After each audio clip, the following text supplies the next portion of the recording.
Is this really fine, the way things are? The thought arrives without warning. A flicker of unease about how the work is going, the path you are about to choose, your place in someone's life. The reason will not come into focus, yet something low in your chest will not settle. In moments like that, the first move most of us make is to wave the feeling away. It is nothing. I should not be feeling this. I am overthinking.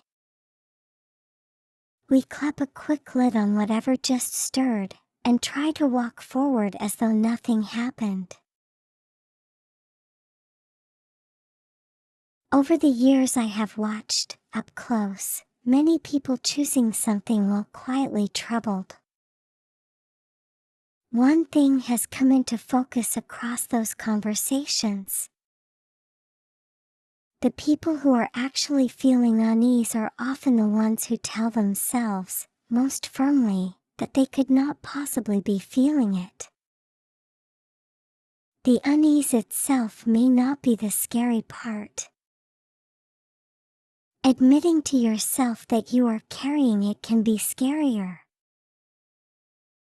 What is left after the waving away is a strange kind of blank. The person stops asking the question, is this direction right for me? In its place, only one question keeps running: how do I keep moving in this direction? The mind builds out the logistics of how to proceed, while what is underneath has not yet agreed. Eventually you can no longer say why you are working this hard, or why it leaves you this tired. Whether to change the road you are on, whether to keep this place or let it go, how to be with someone close to you. In those moments, the planning of how can be finely tuned, while the one question that matters most never gets spoken aloud. The real question slips quietly to the side, carried off with the unease you just dismissed. The head has decided, but the heart has not caught up yet. That small lag is what surfaces, eventually, as restlessness or unease. So feeling the unease at all means you have noticed, on your own, that your head and your heart are out of sync. I understand the pull to wave it away.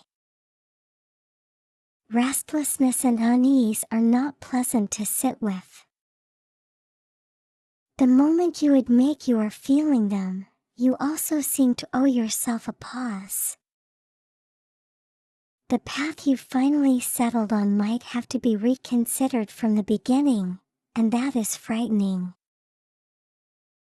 So we treat the feeling as nothing, and keep moving. That is not weakness. It is a small, ordinary act of self-defense, one that lets a person keep going. I want to try, for just one paragraph, a different angle. The unease may not be noise you need to clear. Restlessness and unease may not be noise to be silenced. They may be small signals, sent up from what you actually feel underneath.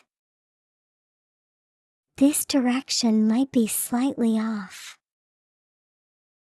Something here might still be missed. A faint voice, arriving before the words for it have arrived. Sometimes the heart senses things before reasoning catches up. To pick up that signal at all means you are watching your own mind closely enough to see it move. It means you have noticed that something inside you is trying to say something. This is not a flaw. It is not weakness. To me, it is evidence that you can observe yourself. The composed ones are not always the strong ones. The person who looks unshaken is not always the strong one. Some of them are not feeling nothing, they are working hard to feel nothing. The person who lets the small disturbance through is closer to their own interior than the person who walks past it. Noticing it all is itself a quiet form of strength. Waving the feeling away and taking it in can look the same from outside. Both look composed.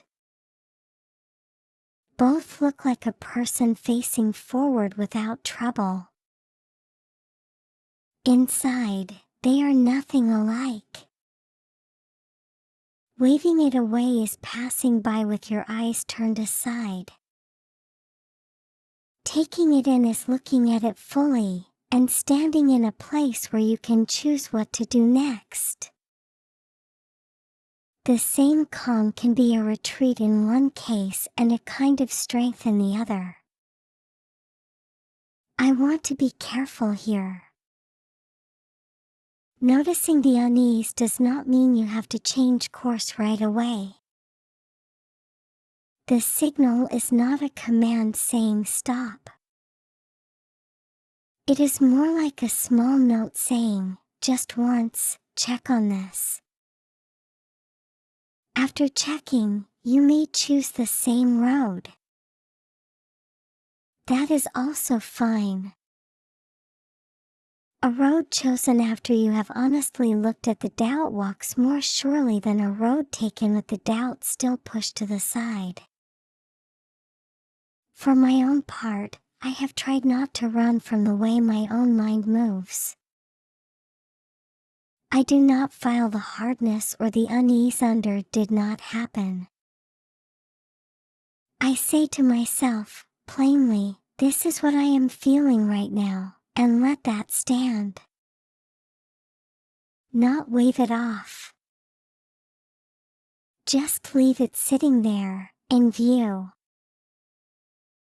Even that small act puts a little distance between you and the feeling, so it shifts from something that tosses you around into something you can simply watch. This is not something you do once and finish. Even now, I sometimes find I have waved away an unease without noticing.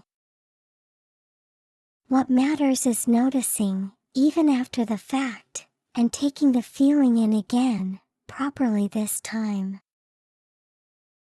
You are allowed to come back to it, as many times as it takes. Feelings have a strange habit. When you try to crush them, they thrash. When you let them be seen, they settle. Push at it and it flares, look at it and it quiets. Maybe what a feeling wants most is not to be ignored but to be noticed. When the restlessness arrives, you do not have to wave it away. You do not have to solve anything at once. It is enough, for now, to notice. I am feeling restless. I am feeling unease. Just that. Here is what changes once you notice. If you noticed, you are already standing at the entrance to what you actually feel underneath. From that doorway, you can take your time finding out what is really being asked for. There is no rush. Wave the feeling off, by contrast, and you never reach the doorway at all. You walk on down a road you cannot fully stand behind. Just noticing is already moving forward. To know what you are feeling in this moment. This is not a rare talent. It is not a skill reserved for strong people. It is a quiet ground that supports your ability to live a little more easily, day by day. By noticing the unease, you have set one more stone onto that ground. You do not have to blame yourself for being someone who feels unease. Do not blame yourself for the unease. You do not have to wave it away. The unease is a quiet sign that you are seeing your own heart clearly. My hope is that more people can leave the small signals inside them undismissed, listen to what they actually feel underneath, and move, step by step, toward a direction they can stand behind. From Naya Nairo, The Seven-Colored Fluff.